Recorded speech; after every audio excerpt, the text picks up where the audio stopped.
உலகத் தமிழர்களுக்கு தமிழ் சமையலின் அன்பு வணக்கங்கள். இன்னைக்கு நம்ம சேனல்ல வாழைப்பூ எப்படி ஈஸியாக சுத்தம் செய்யறதுன்னு பார்க்கலாம் வாங்க. வாழைப்பூ சுத்தம் செய்யறது ரொம்ப ஈஸிங்க. வாழைப்பூ சுத்தம் செய்யறதுக்கு முன்னாடி கரைப்படியாமல் இருக்க கையில் எண்ணெய் தேய்ச்சிக்கலாங்க. இப்போ கீழே பேப்பர் போட்டுக்கலாம். நம்ம இப்போ மேலே இருக்கிற தோல் எல்லாத்தையும் எடுக்க போகிறோங்க. இந்த தோலை இப்படி பிடிச்சி எடுத்தோம்னா ரொம்ப ஈஸியாக வருங்க. இதே மாதிரி எல்லா தோலையும் எடுத்துக்கலாங்க.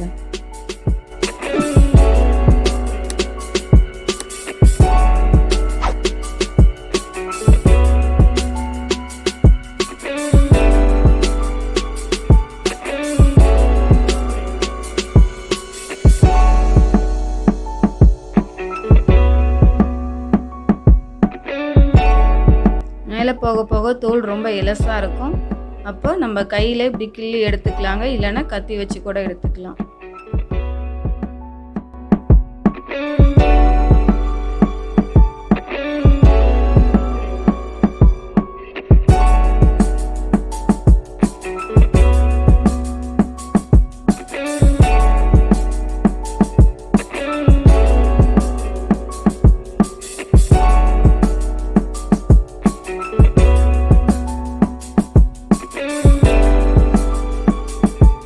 இப்போ நம்ம பூவில் இருக்கிற எல்லா தோலையும் எடுத்து முடிச்சிட்டோம். இப்போ நார் எடுத்துடலாம். இதில் ஒயிட்டாக நரம்பு மாதிரி இருக்குது பாருங்கள், அதையும் கீழே கண்ணாடி மாதிரி இருக்கிறதையும் எடுத்துடலாங்க. இந்த ஒயிட்டாக நரம்பு மாதிரி இருக்கு இல்லையா, அந்த நுனியில் பால் மாதிரி இருக்கும், அதை பிடிச்சி இப்படி இழுத்தோம்னா ரொம்ப ஈஸியாக வருங்க.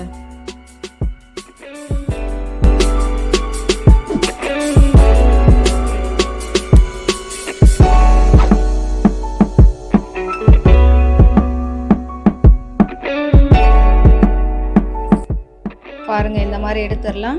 அடுத்து கீழே கண்ணாடி மாதிரி இருக்கிறதையும் எடுத்துடலாங்க.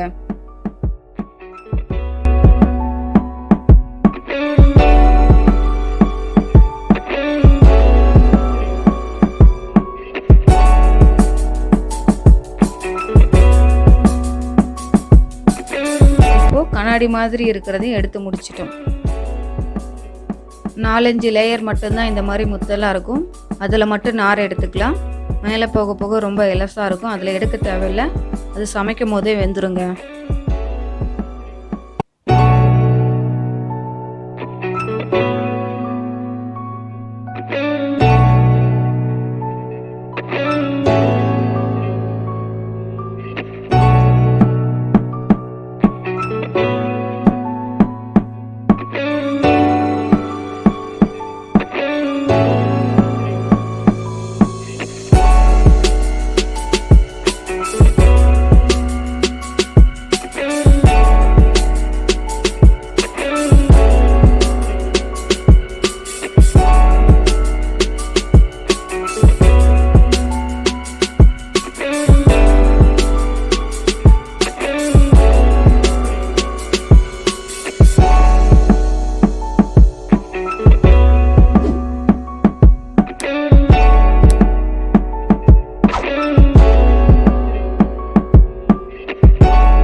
நார் எல்லாத்தையும் எடுத்து முடிச்சிட்டோம். இப்போ கட் பண்ணிக்கலாம்.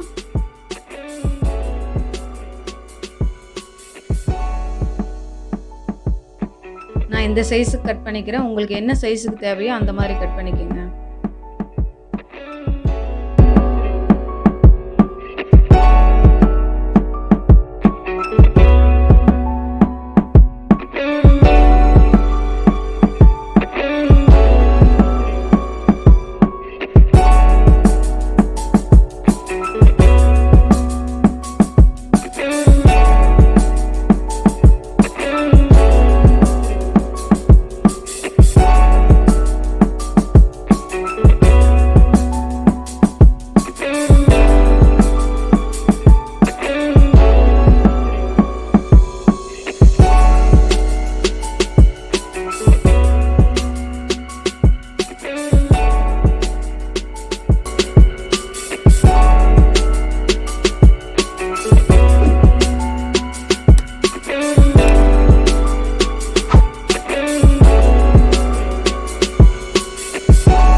இந்த மாதிரி கட் பண்ணுறது ரொம்ப ஈஸிங்க. இப்போ கட் பண்ணி முடிச்சிட்டோம். இதை அலசி எடுத்துக்கலாங்க. அறுசுவைகளில் ஒன்று துவர்ப்புங்க. வாழைப்பூவில் துவர்ப்பு சுவை உள்ளது. அடுத்து விட்டமின் பியும் உள்ளதுங்க. வாழைப்பூ நம்ம உடம்புல சேர்த்துக்கிட்டோம்னா நமக்கு நிறைய நன்மைகள் கிடைக்குங்க. சர்க்கரை நோய்க்கு ரொம்ப நல்லதுங்க. அடுத்து மலச்சிக்கலை போக்கக்கூடியதுங்க. இந்த வீடியோ உங்களுக்கு பிடிச்சிருந்ததுன்னா லைக் பண்ணுங்கள், ஷேர் பண்ணுங்கள். மறக்காமல் தமிழ் சமையலுக்கு சப்ஸ்கிரைப் பண்ணுங்கள். நன்றி, வணக்கம்.